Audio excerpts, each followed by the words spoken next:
Bab 251, Tamu yang terhormat. Aliando tidak menyangka bahwa Brilliant Hotel akan berganti pemiliknya tanpa menyadarinya, dan sekarang pemiliknya adalah grup Lintas Era. Keluarga Hensel menyuap orang-orang dari grup Lintas Era untuk menginap di hotel. Sekarang manajemen puncak grup Lintas Era mengetahuinya dan mereka ingin datang ke pertemuan. Tobin ingin dia disalahkan. Itu akan menjadi akhir dari dirinya. Manajer Murray, Anda harus melindungi saya mulai sekarang. Saya memiliki seorang lelaki tua di atas saya dan seorang pemuda di bawah saya. Tobin menepuk bahu Aliando dan bersumpah, jangan khawatir, selama aku di sini, kamu tidak akan pernah mati kelaparan. Setelah kamu disalahkan, aku akan mengembalikanmu lagi ketika masalah ini selesai sepenuhnya. Dengan kata-kata Tobin, Aliando merasa lega. Staf manajemen Brilliant Hotel semuanya tinggal di gerbang hotel, menunggu bos datang. Karena kecuali General Manager, anggota manajemen lainnya belum mengetahui bahwa hotel tersebut sudah lama berganti pemilik. Segera, sebuah mobil bisnis muncul di pintu masuk Hotel Brilliant. Seorang wanita berusia 30-an keluar dari mobil. Wanita itu mengenakan setelan bisnis, atasan putih, rok hitam yang memeluk pinggul, dan memiliki rambut pendek fason.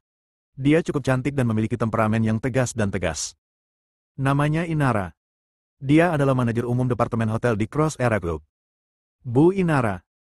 Tobin segera berlari mendekat, dengan senyuman di wajahnya, mengangguk dan membungkuk, "Halo, Bu Inara."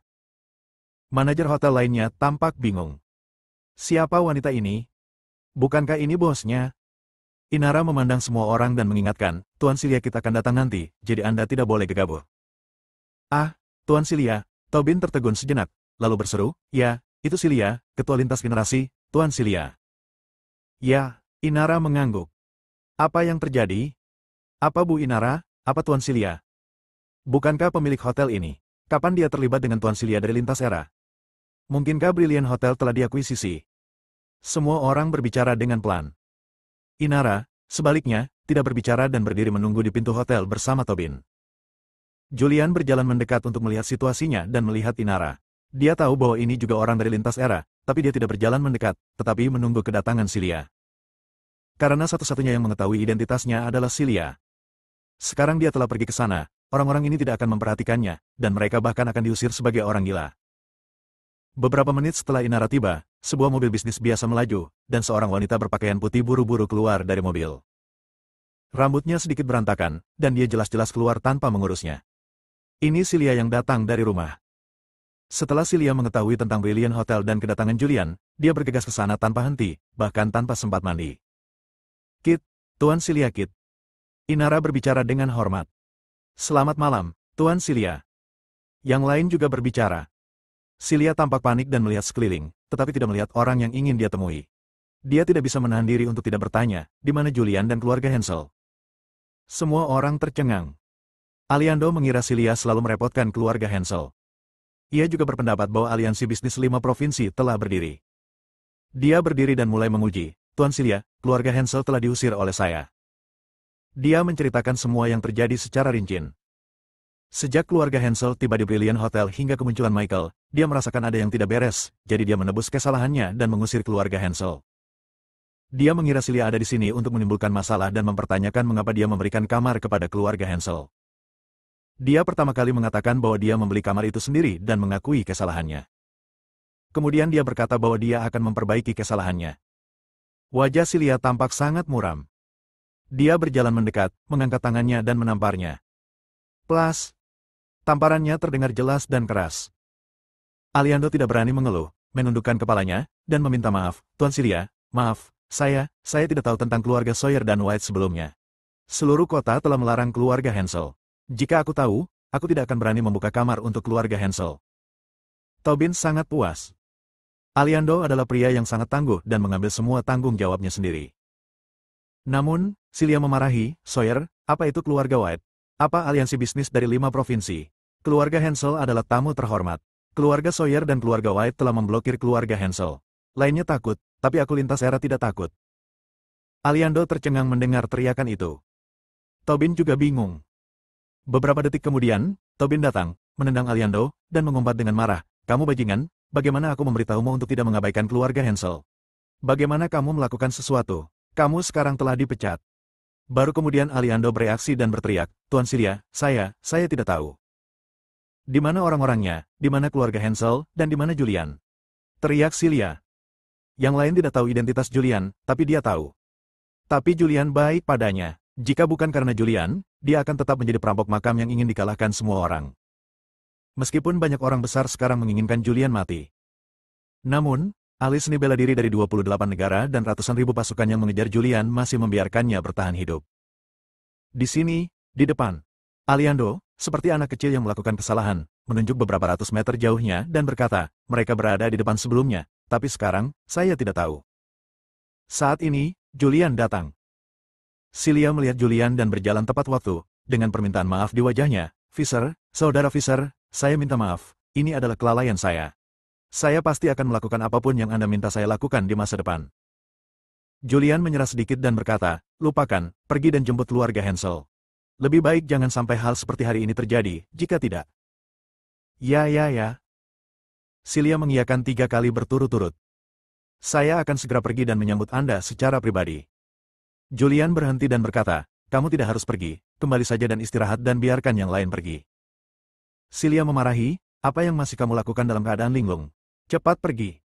Inara segera mengangguk dan berkata, ya, Tuan Celia. Dia segera berbalik dan pergi. Manajer Brilliant Hotel juga mengikuti. Hah? Celia menarik napas dalam-dalam. Melihat Julian tanpa daya, saudara Fisher, maafkan saya. Julian berhenti, tidak apa-apa, kembali dan istirahat. Ya. Celia tidak berani menolak, jadi dia mengangguk, menyapa Julian, dan pergi. Beberapa ratus meter jauhnya, keluarga Hansel berkumpul, beberapa duduk di tanah dan beberapa berdiri di samping.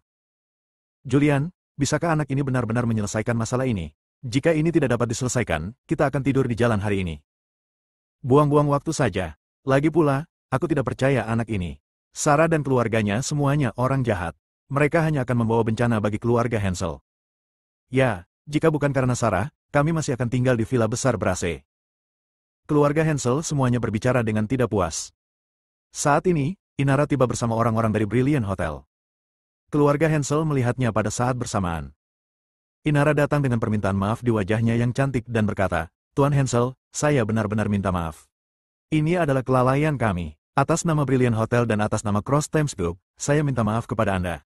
Tolong jangan tersinggung. Kamar sudah diatur, semuanya presidential suite, silakan datang ke sini. Saat dia berbicara, dia memberi isyarat mengundang. Mengundang kami.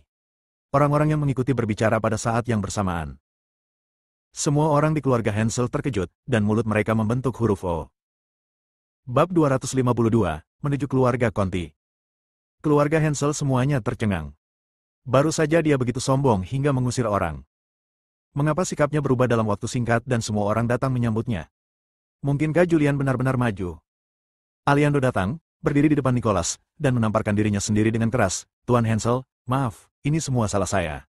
Saya tidak tahu bahwa Anda adalah tamu terhormat di Brilliant. Jika aku sudah mengetahuinya sebelumnya, pukul kamu sampai mati. Aku tidak berani mempermalukan Tuan Hansel. Tobin datang dan meminta maaf. Tuan Hansel, masalah ini disebabkan oleh kelalaian kami di Hotel Brilliant. Dia telah dipecat. Inara melirik Tobin dan berkata, kamu juga dipecat. Ah. Tobin tampak kaget dan langsung berteriak, Bu Inara, ini tidak ada hubungannya dengan saya. Orang ini Aliando melakukan semuanya sendiri. Saya bekerja sangat keras, saya. Kemasi barang-barangmu dan keluar. Inara tidak memberikan wajah apapun pada Tobin. Bahkan Celia pun muncul. Bisa dibayangkan betapa besarnya asal-usul keluarga Hansel. Anda juga bisa membayangkan betapa kuatnya saudara Fisher di mulut Celia. Bagaimana kita bisa melewati ini tanpa memecat beberapa orang? Manajer hotel lainnya tidak berani mengucapkan sepatah kata pun. Andrew, yang telah dipukuli dengan hidung hitam dan mata bengkak, mendekat. Dia mengangkat kepala dan dadanya, menunjuk ke hidung Aliando dengan rasa malu dan arogan, dan mengutuk, Nak, apakah kamu yang memimpin penjaga keamanan ke sana mengusirku? Aku membuatmu meremehkan orang lain. Saat dia mengatakan itu, dia mengangkat kakinya dan menendangnya. Aliando ditendang dan dia tidak berani mengucapkan sepatah kata pun. Julian datang saat ini, melirik ke arah Andrew yang sombong, menggelengkan kepalanya sedikit, dan segera menghentikannya. Lupakan, ini sudah larut, lebih baik menetap secepat mungkin dan istirahat lebih awal. Saat itulah Andrew berhenti. Nicholas memandang Julian dengan ekspresi bersyukur. Julian, terima kasih banyak. Julian sedikit menyerah. Inara mendatangi Julian dengan ekspresi hormat di wajahnya. Tuan Fisher, bagaimana Anda ingin menangani masalah ini demi kepuasan Anda? Saya telah mengganti semua manajer hotel dan penjaga keamanan. Apakah menurut Anda tidak apa-apa? Julian berkata dengan tenang, kamu bisa memikirkannya sendiri. Setelah mengatakan itu, dia berbalik dan pergi. Julian. Simon datang tepat waktu dan menghentikannya. Julian berbalik, memandang Simon, dan berkata, saya akan membantu masalah Benny. Simon berkata dengan cepat, terima kasih banyak. Julian tidak berkata apa-apa lagi, berbalik dan pergi. Di bawah kepemimpinan Inara, keluarga Hansel memasuki Hotel Brilliant dan akhirnya menemukan tempat menginap. Hotel, kamar presidensial. Keluarga Hansel berkumpul. Alfred mau tidak mau bertanya, ayah, dari mana asal-usul anak ini, Julian? Keluarga Hansel kami telah menyinggung keluarga Sawyer dan keluarga White. Sekarang tidak ada seorang pun di Jiang yang berani melakukan apapun dengan keluarga Hansel kami, tapi Julian bisa berbicara tentang melintasi waktu. Andrew memikirkan sesuatu dan berkata, ayah, apakah kamu lupa bahwa ketika kita berada di kediaman Kaisar terakhir kali, bukankah ada seorang bernama Cindy yang mengikuti Cilia lintas era? Saya pernah mendengar bahwa Cindy sekarang adalah orang yang bertanggung jawab atas makapnan di lintas era. Setelah Andrew mengatakan ini, semua orang ingat. Terakhir kali Sarah ingin menceraikan Julian karena Cindy terlibat dengan Julian. Kedua orang ini pasti berselingkuh. Pasti Julian yang maju untuk memohon pada Cindy sekarang, dan Cindy maju. Keluarga Hansel banyak bicara. Nicholas berhenti dan berkata, oke, mari kita semua bubar dan kembali tidur lebih awal. Semua orang kemudian meninggalkan kamar Presidential Suite dan pergi ke ruangan lain untuk beristirahat. Julian pergi dari Brilliant Hotel. Dia menelepon hantu khawatir secara langsung. Hantu khawatir sudah tertidur. Dia terbangun oleh panggilan telepon. Ketika dia melihat bahwa itu adalah Julian, dia tidak berani mengabaikannya dan segera menjawab telepon, Fisher, bos, apa perintahmu? Saya ingin alamat keluarga Conti. Keluarga Conti itu?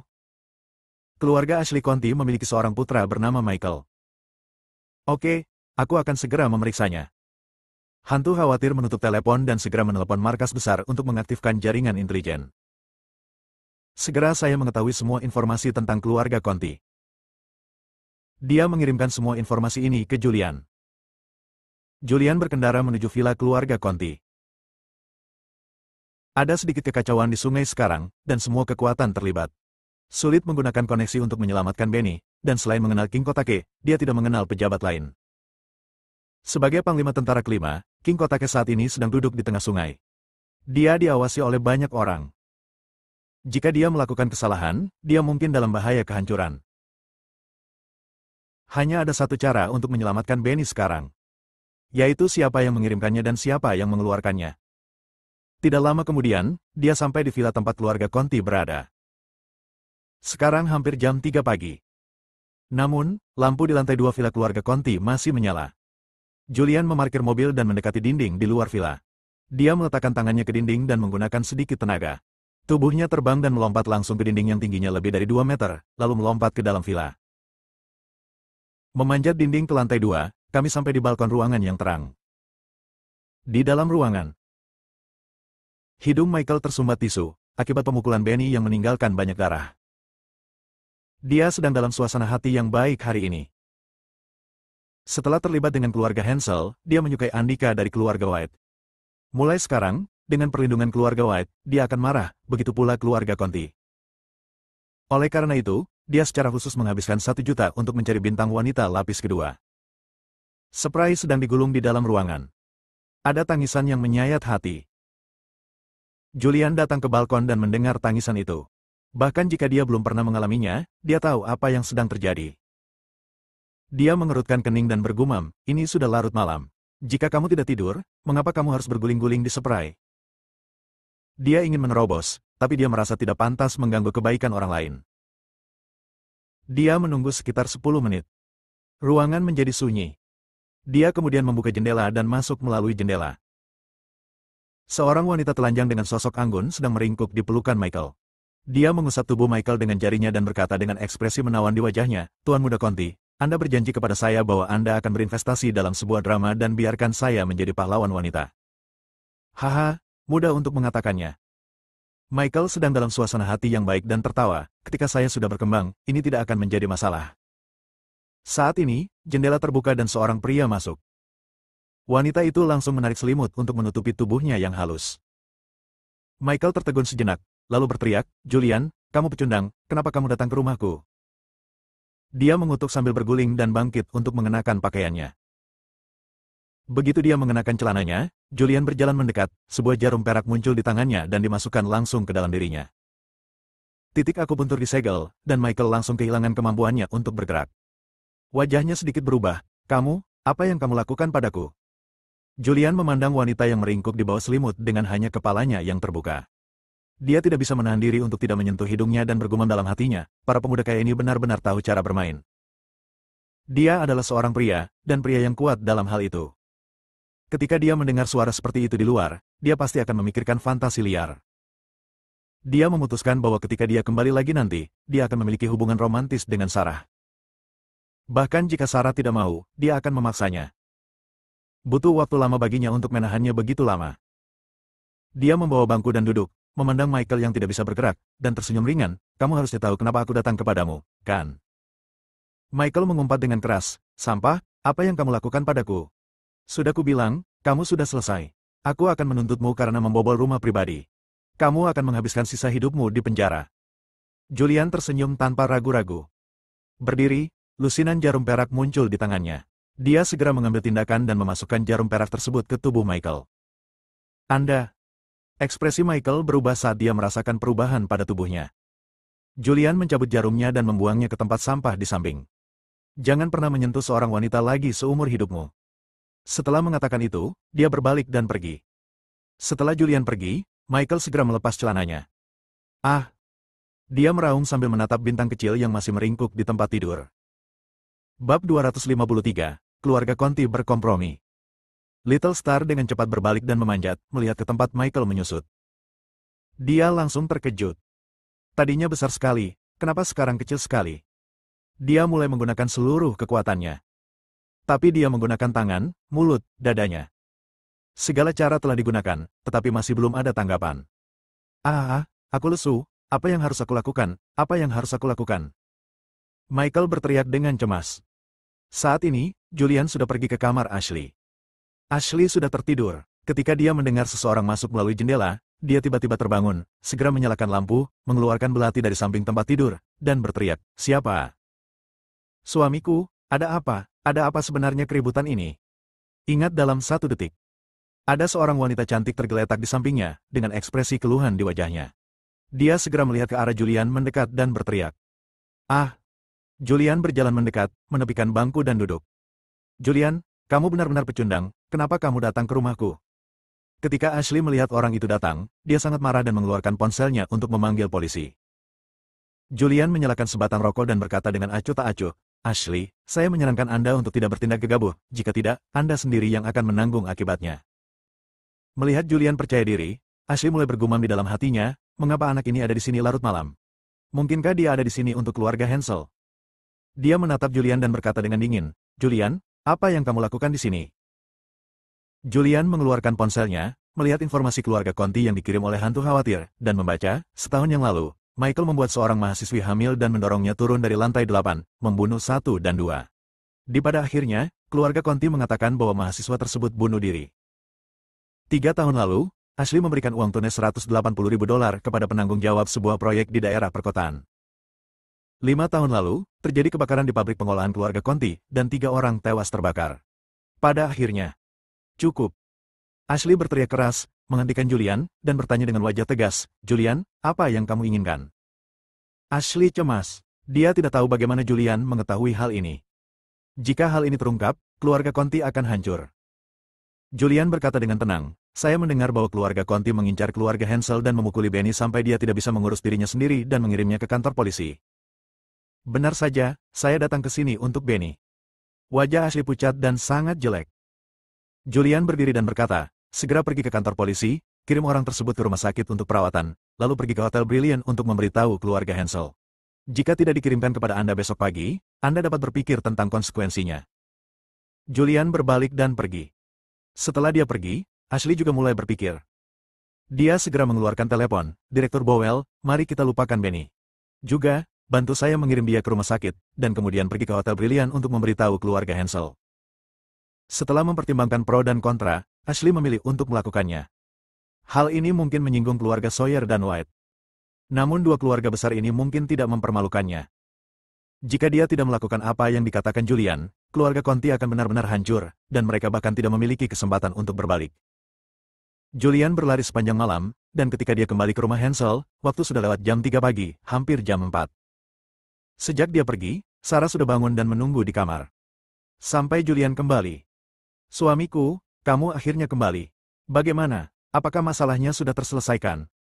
Julian berjalan mendekat dan mau tidak mau bertanya, "Sudah larut malam, mengapa kamu belum tidur?" "Masalahnya telah diselesaikan. Keluarga Hansel untuk sementara menetap." "Tidak apa-apa, tidurlah." Sarah menghela napas lega. Julian memandang Sarah yang sedang duduk di tepi tempat tidur, mengenakan piyama tipis, dengan pemandangan indah di dalam, sosok yang luar biasa, dan wajah yang cantik, dan perhatiannya juga terganggu. Dia berjalan mendekat dan berdiri di sampingnya. Dia tidak bisa menahan diri untuk tidak mengulurkan tangan dan melingkarkan lengannya di pinggang rampingnya. Saat dia semakin dekat dengan Sarah, dia mencium aroma menawan di tubuhnya. Julian belajar kedokteran dan tahu bahwa ini adalah aroma yang keluar dari tubuh manusia, bukan parfum. "Istri." Dia menelan ludahnya dan ragu untuk berbicara. "Oke, ini sudah larut, tidurlah." Wajah Sarah memerah dan dia menarik Julian untuk tidur. Dia juga mengambil inisiatif, memeluk Julian dan meringkuk dalam pelukannya. Julian terganggu dan gelisah. Dia berbalik, memeluk Sarah dan menciumnya. "Ah!" Sarah berteriak kaget dan buru-buru mendorong Julian menjauh.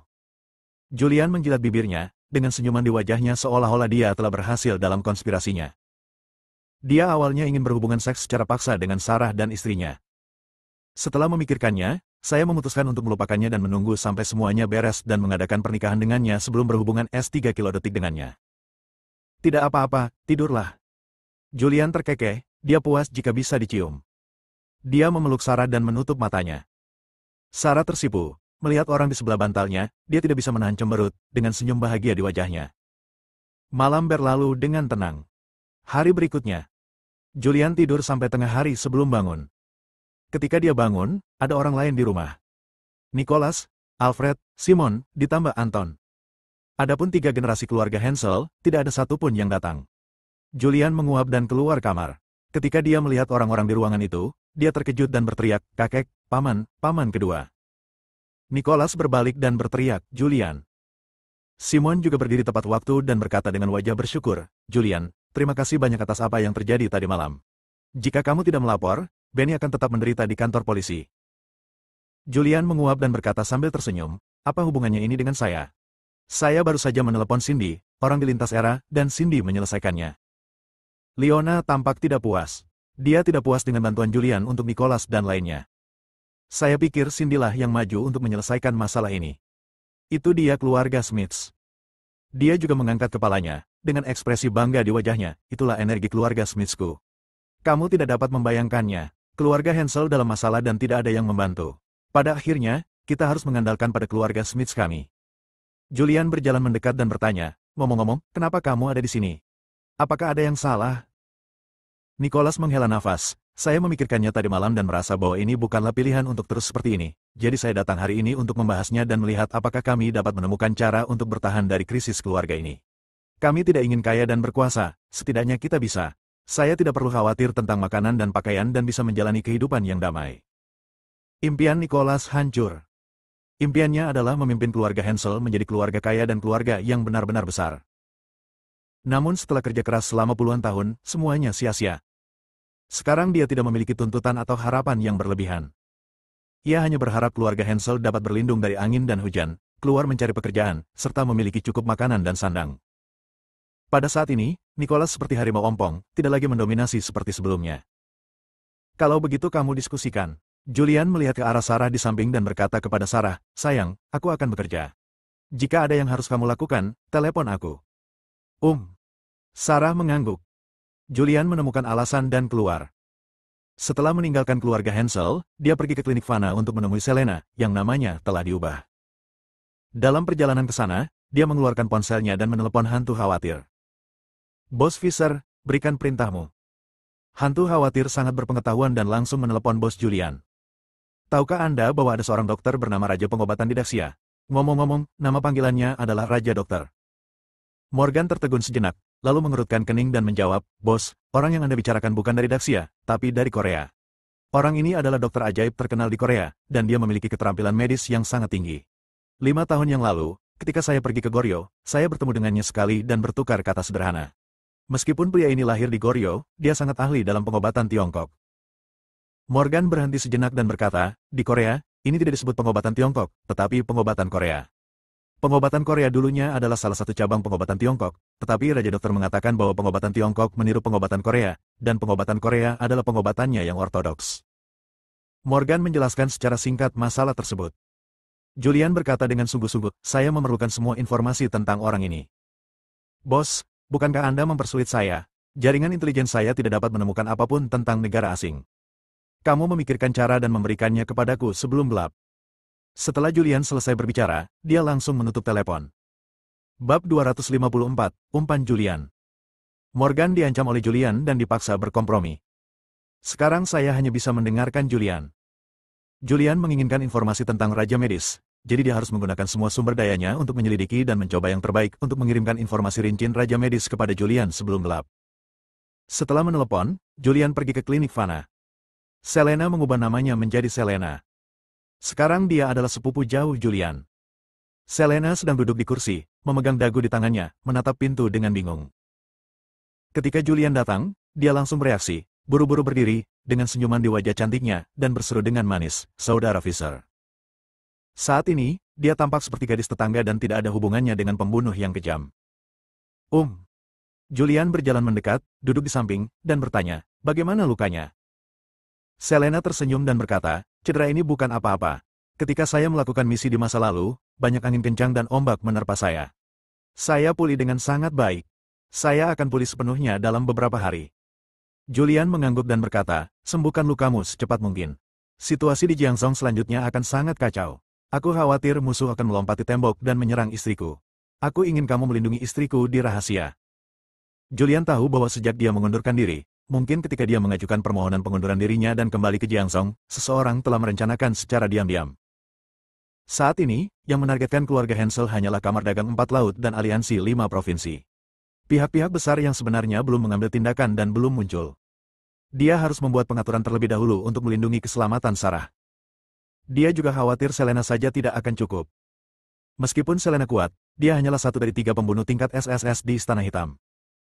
Jika Istana Hitam mengirimkan pembunuh tingkat SSS lagi, pembunuhnya berada dalam kegelapan, dan bahkan Selena tidak dapat melindunginya. Dia membutuhkan lebih banyak master. Dan mustahil baginya untuk mengerahkan tentara naga hitam untuk melindungi Sarah. Selena, apakah kamu sudah menghubungi pembunuh lain di Istana Hitam? Selena memandang Julian dan bertanya, Saudara Fisher, apa maksudmu? Apakah kamu curiga aku masih ada hubungannya dengan Istana Hitam? Sekarang aku telah mengkhianati Istana Hitam dan masuk dalam daftar pembunuhan Istana Hitam, bagaimana aku masih berani menghubungi pembunuh lain? Julian berhenti sedikit, saya tidak menanyai Anda, saya ingin memulihkan lebih banyak pembunuh untuk saya gunakan. Selena menghela nafas lega. Saya memang belum pernah menghubungi para pembunuh lain di Istana Hitam, dan saya tidak tahu siapa pembunuh lain di Istana Hitam itu. Mereka mungkin pegawai negeri, penyanyi di bar, atau pekerja di lokasi konstruksi. Selena menarik napas dalam-dalam. Kuil Hitam adalah organisasi yang sangat kompleks. Di Istana Hitam, ada 2 jenis pembunuh.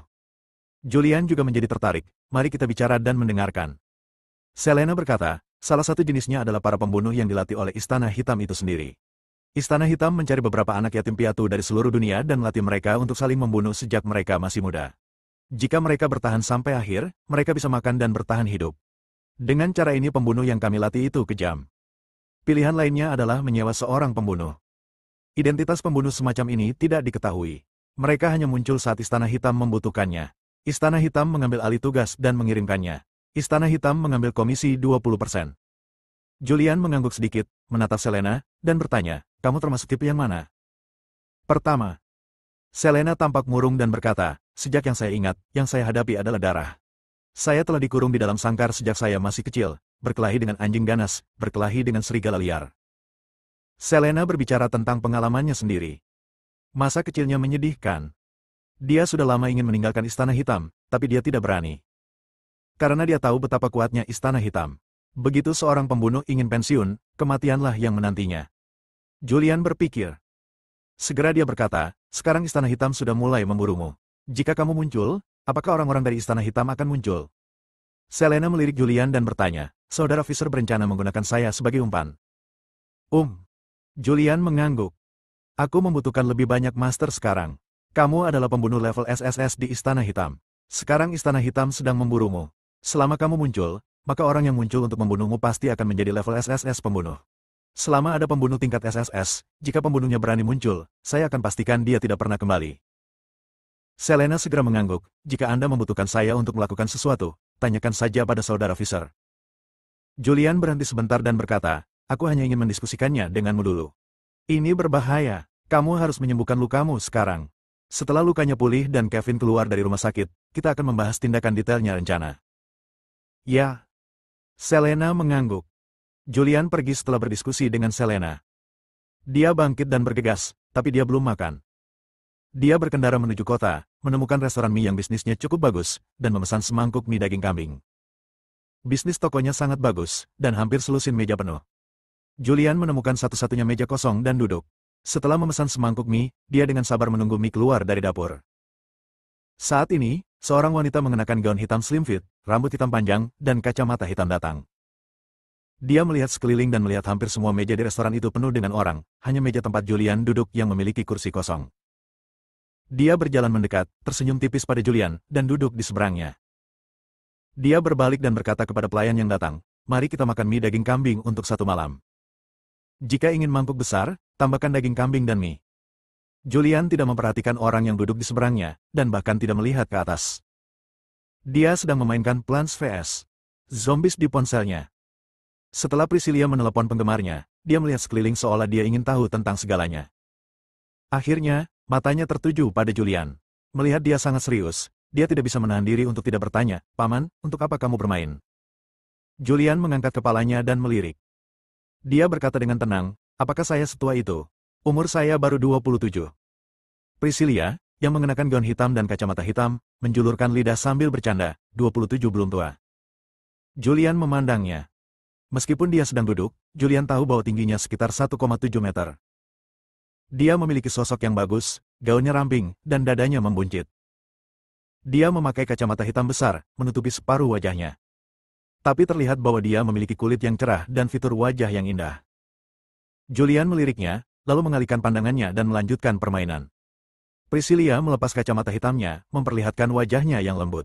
Matanya jernih dan tampak memiliki aura. Dia mengedipkan matanya yang besar dan cerdas, Paman, apa yang menyenangkan dari permainan ini? Lihatlah keindahannya, lihat aku, saya cantik. Priscilla masih sangat percaya diri dengan kecantikannya. Saat itu, pelayan datang membawa bedak dan menaruhnya di atas meja. Pak, tolong gunakan bedak Anda perlahan-lahan. Julian mengambil sumpit dan makan. Dia bahkan tidak melihat Priscilla dari awal sampai akhir. Priscilla bingung. Dia secantik bunga dan dinilai sebagai wanita tercantik di utara, kemanapun dia pergi, dia adalah pusat perhatian. Sekarang ketika saya sampai di sungai, saya diabaikan. Halo. Dia mengulurkan tangan dan mengambil sumpit Julian. Apakah kamu sakit? Julian menatapnya dan mengutuk, pergi ke rumah sakit jika kamu sakit. Saat dia mengatakan itu, dia mengambil sumpitnya. Pada saat ini, sekelompok orang bergegas masuk. Kosongkan tempatnya, bersihkan tempatnya. Seorang pria parubaya berteriak, semuanya, segera pergi. Semua orang di aula penggemar tahu bahwa ada masalah besar yang akan datang, dan mereka mengungsi satu demi satu. Dan pria parubaya ini mendatangi Priscilla dan berteriak dengan hormat, Nona. Cih, membosankan. Kalian menemukannya sekarang. Priscilla tampak bosan. Pria parubaya itu melirik ke arah Julian, lalu mengedipkan mata ke beberapa orang berjas hitam dan memerintahkan, tarik dia keluar, patahkan kakinya, dan cungkil matanya. Ketika Priscilla mendengar ini, dia langsung menjadi cemas. Dia berdiri dan berteriak, Peter, apa yang kamu lakukan? HMPH, Peter mendengus dingin dan berkata, jika kamu berani merebut sesuatu dari wanita itu, kamu sedang mencari kematian. Priscilla berkata dengan dingin, aku memperingatkanmu, jangan main-main, dia adalah temanku. Julian mengabaikan semua ini dan mengubur dirinya dalam kerja keras. Priscilla berdiri dan menariknya, tidak, jangan makan. Jika kamu makan lagi, kamu akan mati. Dia menarik Julian dan pergi. Aku belum selesai makan. Apa yang kamu lakukan? Biarkan aku pergi. Priscilla tidak membiarkannya pergi. Dia menariknya dan berjalan keluar. Dia berbalik dan memperingatkan, Peter, aku memperingatkanmu, jangan ikuti aku. Hentikan. Pria parubaya itu mengomel. Selusin pria berjas hitam berdiri di depan pintu, menghalangi jalan Priscilia dan Julian. Bab 255, Keluarga dan Utara.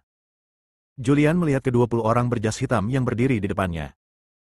Orang-orang ini berdiri tegak, dengan pelipis yang sedikit menonjol. Mereka tampak seperti tuan yang terlatih dan gesit. Dia menjadi penasaran. Siapa wanita ini dan mengapa banyak sekali pengawal yang mengikutinya? Priscilia berbalik dengan ekspresi marah di wajahnya. Peter, apa yang kamu lakukan? Peter, sekitar 40 tahun, berpakaian sederhana, dengan wajah berbentuk berlian dan rambut pendek. Dia datang dan berkata dengan hormat, Nona, Tuan telah menyuruh kami untuk mengikuti Anda di setiap langkah. Tuan masih ada yang harus dilakukan dan akan bisa datang ke Jiangzhou besok pagi.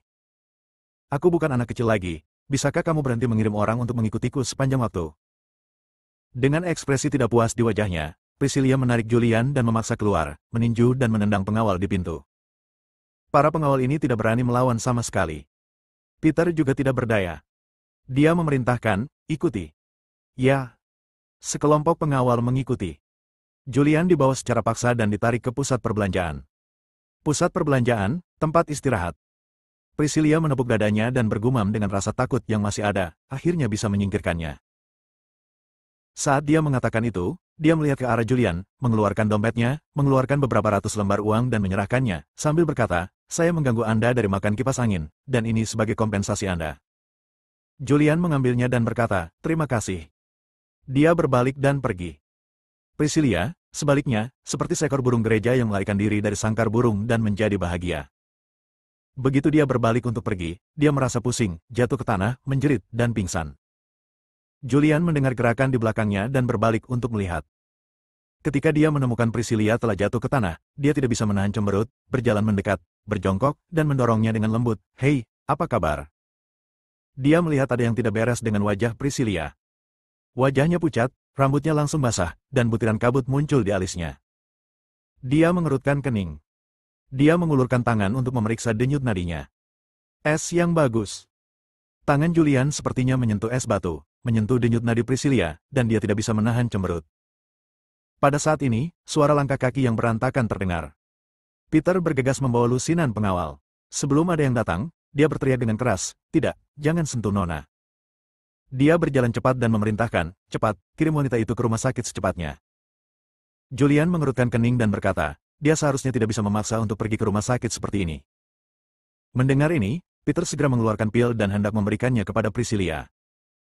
Julian mengambilnya, memegangnya di tangannya, mengendusnya dengan lembut di depan hidungnya, dan menjilat obatnya.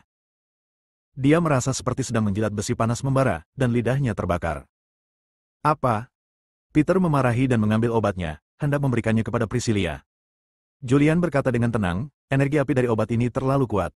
Sekalipun dapat menyeimbangkan energi yin dalam tubuhnya, itu akan menyebabkan kerusakan besar pada tubuh. Jika terus berlanjut dalam waktu lama, dia pasti akan mati. Peter melirik Julian dan bertanya, apakah Anda seorang dokter? Dia datang dari utara hanya untuk konferensi pengobatan tradisional Tiongkok. Saya ingin meminta beberapa dokter Tiongkok kuno yang sangat dihormati untuk membantu Priscilia dengan perawatan medisnya selama konferensi pengobatan tradisional Tiongkok. Ya, aku akan mencobanya. Julian mengangguk dan memerintahkan pengawal di sekitarnya, berkumpul dalam lingkaran dan semua orang berbalik. Para pengawal ini melirik Peter. Peter membawa Priscilia ke Jiangzhou untuk berobat. Jiangzhou adalah ibu kota pengobatan. Mungkin ada dokter ajaib yang tersembunyi di antara orang-orang biasa. Ya. Para pengawal itu segera menurutinya. Dia mengelilingi Priscilia dalam lingkaran dan kemudian berbalik. Julian memandang Peter dan berkata, kamu juga berbalik. Apa yang ingin kamu lakukan? Wajah Peter menjadi gelap. Melihat dia tidak berbalik, Julian tidak mengatakan apa-apa. Dia membantu Priscilia dan membiarkannya duduk bersila di tanah. Dia kemudian melepas gaunnya dan menarik semuanya ke pinggangnya, hanya menyisakan 3 titik di bagian atas tubuhnya. Kau! Peter langsung marah. Julian berteriak, diam. Dia meraih punggung bawahnya dan mengeluarkan jarum perak yang telah dia siapkan sebelum keluar. Tanpa mensterilkannya, dia memasukkannya langsung ke tubuh Priscilia. Begitu dia mengambil tindakan, Peter terkejut. Tembakannya cepat dan akurat, dan Peter terpesona oleh pemandangan itu. Hanya dalam beberapa detik, Priscilia memasukkan lusinan jarum perak ke dalam tubuhnya. Pegang dia. Suara Julian terdengar, dan Peter akhirnya bereaksi dan mengulurkan tangan untuk memegang bahu Priscilia agar dia tidak jatuh. Julian datang di belakangnya dan mulai memijat beberapa meridian dan titik akupuntur di tubuhnya. Segera, jarum perak di tubuhnya menjadi berkabut, dan udara dingin keluar dari tubuhnya bersama dengan jarum perak tersebut. Priscilia, yang sedang koma, perlahan-lahan terbangun. Dia merasa dingin di sekujur tubuhnya dan ingin bergerak, tapi tidak bisa. Ah! Dia berteriak ketika dia merasakan gaunnya dilepas. Tapi dia sangat lemah sekarang, dan teriakannya lemah dan tidak bernyawa. Julian melihat udara dingin di tubuhnya hampir habis, jadi dia mencabut jarumnya dan berkata, bangun dan berpakaian. Priscilia berdiri dengan cepat, tetapi karena kelemahannya, dia jatuh ke pelukan Julian segera setelah dia berdiri. Julian membantunya tepat waktu, memegangi pinggang kurusnya dengan lemah, agar dia tidak jatuh ke tanah. Priscilia mengangkat kepalanya. Dia melihat wajah yang tidak tampan, tapi sangat menarik dan semakin menarik. Saat ini, detak jantungnya terus bertambah cepat. Julian membantunya berdiri dengan mantap, lalu melepaskannya dan menatap dadanya. Ini bra Brenda hitam, bentuknya bagus, hanya menutupi sebagian besar, menyisakan dua belahan. Julian tampak malu dan terbatuk. Aham, cepat pakai. Priscilia tersipu, segera menarik gaunnya dan mengatur pakaiannya. Julian berbalik dan pergi. Dokter ajaib, tetaplah di sini. Peter memanggil Julian tepat waktu, membungkukkan tubuhnya 90 derajat, dan berkata dengan hormat, saya Peter, manajer umum keluarga Dan di utara. Ini adalah wanita tertua kami Priscilia Dan. Atas nama dari keluarga Dan, Peter mengundang dokter ajaib untuk pergi ke keluarga dan cabang Jiangsong. Julian berhenti sebentar dan berkata, tidak perlu. Setelah mengatakan itu, dia berbalik dan pergi. Priscilia tidak bereaksi sampai Julian pergi. Dia tersipu dan melihat kepergian Julian dengan senyuman tak terlihat di wajahnya. Peter, aku tiba-tiba jatuh sakit dan koma. Dia menyelamatkanku, kan? Ya. Peter mengangguk. Penyakit Priscilia adalah masalah lama. Selama bertahun-tahun, dia telah menemui banyak dokter dengan keterampilan medis yang sangat baik. Tapi saya belum pernah melihat orang yang bisa menggunakan akupuntur untuk menghilangkan rasa dingin di tubuh Priscilia. Obat yang dibawanya dibuat oleh dokter ajaib 10 tahun yang lalu. Obat ini dapat membantu menghilangkan flu. Tapi, dokter ajaib yang mengatakannya. Obat ini hanya bisa menekannya, tapi tidak bisa menyembuhkan akar permasalahannya. Dokter ajaib juga mengatakan bahwa Priscilia tidak akan hidup sampai usia 20 tahun. Dan Priscilia akan berusia 20 tahun. Di masa lalu, di setiap konferensi pengobatan tradisional Tiongkok, keluarga Dan datang ke Jiangsong untuk mencari dokter terkenal untuk merawat Priscilia, namun para dokter ini meresepkan banyak formula, yang tidak ada gunanya sama sekali. Peter tidak menyangka akan bertemu dengan seorang ahli kali ini. Nona, kamu selamat. Orang ini dapat dengan mudah mengeluarkan udara dingin dari tubuhmu dan pasti akan menyembuhkanmu sepenuhnya. Peter berteriak penuh semangat. Peter, aku membutuhkan semua informasinya. Kata Priscilia sambil merapikan pakaiannya yang berantakan, menyingkirkan lingkaran pengawal, dan berbalik untuk pergi. Bersambung.